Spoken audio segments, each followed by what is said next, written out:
At the height of the Second World War, Europe's cultural heritage was on the brink of being completely reduced to ash, caught in a landscape of looted art and an unstoppable force of destruction.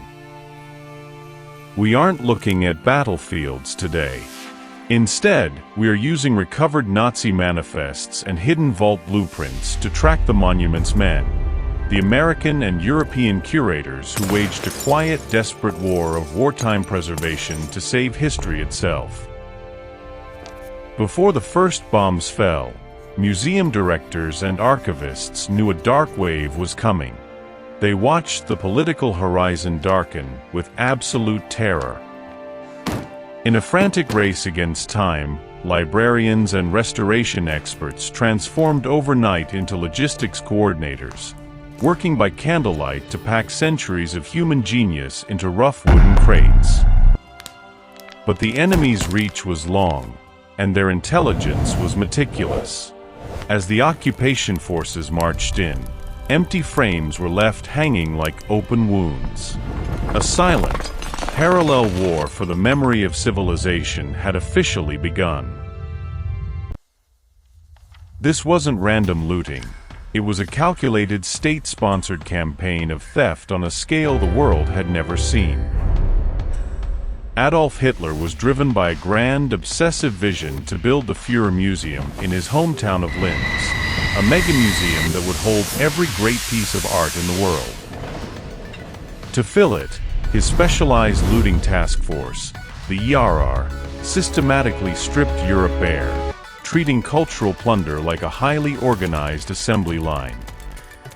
But by 1943, Allied bombs began raining down on German cities. The regime realized their stolen trophies weren't safe above ground. They needed a fortress impervious to airstrikes, but with a climate stable enough to keep 500-year-old canvases from rotting away. The search led them away from the cities and deep into the ancient mining infrastructure of Central Europe. The grandest achievements of human creativity were about to be buried deep in the dark bowels of the earth, hidden away like a pirate's hoard in an artificial twilight created by a desperate regime. First, let's explore the Altaussee salt mine, an underground fortress packed with stolen masterpieces that I didn't even know existed before beginning this journey. Hidden deep within the Austrian Alps, this subterranean labyrinth of tunnels stretched miles into the earth. The Nazis chose it for two very specific reasons. First, hundreds of feet of solid rock shielded it from any air raid. Second, the microclimate inside a salt mine is remarkably stable. The humidity and temperature stay nearly perfect year-round, preventing delicate paint from flaking and wood panels from warping. Beginning in 1943, secret convoys of trucks arrived under the cover of night. Local miners watched in absolute disbelief as heavy wooden crates were transferred onto small mining carts. Inside were things like Michelangelo's Madonna of Bruges, Jan van Eyck's priceless Ghent altarpiece, and masterpieces by Vermeer and Rembrandt. Over 7,000 world-class treasures were crammed into these dark, salty tunnels. It was the most valuable concentration of art ever assembled, hidden in total darkness. By early 1945, the Nazi regime was collapsing, and the end was inevitable. But that's when things took a dark, incredibly dangerous turn.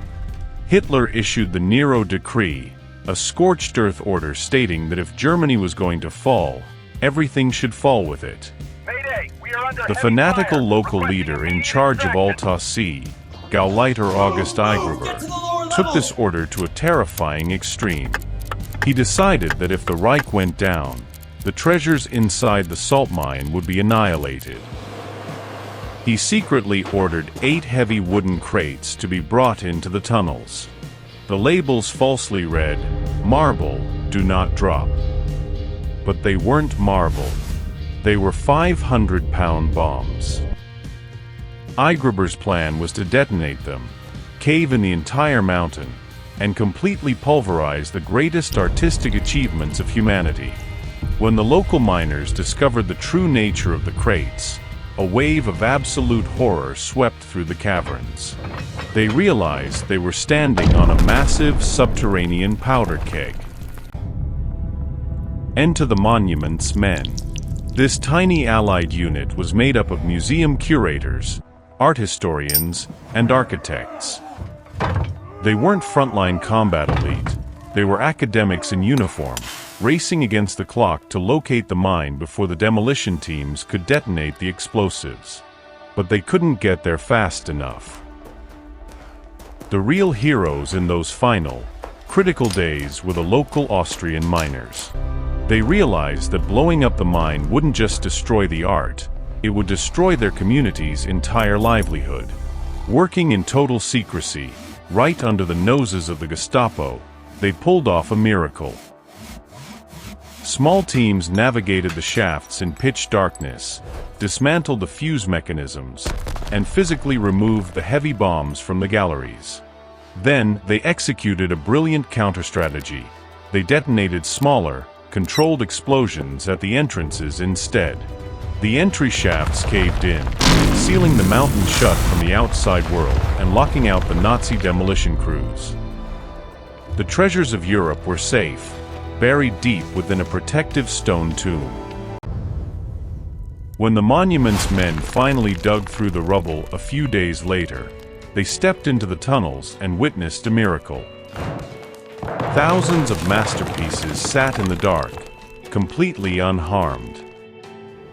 It takes your breath away to realize the sheer endurance of these pieces as lived spaces. Every time you walk into a museum today and stand in front of a Renaissance masterpiece, you are looking at something that, by all accounts, shouldn't be here.